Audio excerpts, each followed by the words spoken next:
દિલ્હીમાં બ્લાસ્ટની ઘટના બાદ સુરત પોલીસ એલર્ટ થઈ છે। રાષ્ટ્રવિરોધી પ્રવૃત્તિ કરતા ઇસમોની હિટ લિસ્ટ તૈયાર કરાયું છે। પોલીસની કાર્યવાહી અંગે પોલીસ કમિશનરે નિવેદન આપ્યું। અનુપમસિંહ ગેહલોતે કહ્યું 15 જેટલા સ્લીપર સેલને ત્યાં તપાસ હાથ ધરાઈ। એસઓજીની અલગ અલગ ટીમ દ્વારા તપાસ હાથ ધરાઈ છે। આરોપીનું ઘર છે કે કેમ અને શું કામ કરે છે તે અંગે પણ તપાસ થઈ રહી છે।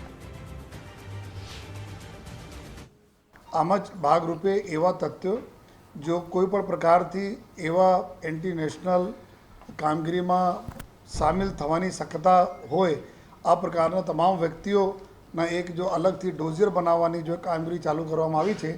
એના માટે સર્વપ્રથમ તો અલગ અલગ જો એવા ગુનાઓ જો લગભગ એન્ટી નેશનલ પ્રકારના ગુનાઓ હોય છે એમાં જો છેલ્લા 30 વર્ષના ડેટા અમે લોકો લીધા જે લોકો સામેલ હોય છે ખાસ કરીને હથિયાર ધારાના જો કેસીસ જો વેપન્સ વગેરેના સપ્લાયમાં વેપન સાથે પકડાયેલા છે એવા છેલ્લા 30 વર્ષમાં કુલ લગભગ જો 1717 જેટલા એવા લોકો છે જો પકડાય છે। અને સાથોસાથ નેક્સ્ટ છે બનાવટી ચલણી નોટો જો FICN બોલે છે કે જો ઇન્ડિયન જો કરન્સીના જો આ લોકો અલગ અલગ પ્રકારથી પ્રિન્ટ કરે ડુપ્લિકેસી કરે જો या कोई सारा जो है अपना कोई जगह प्रिंट कराई ना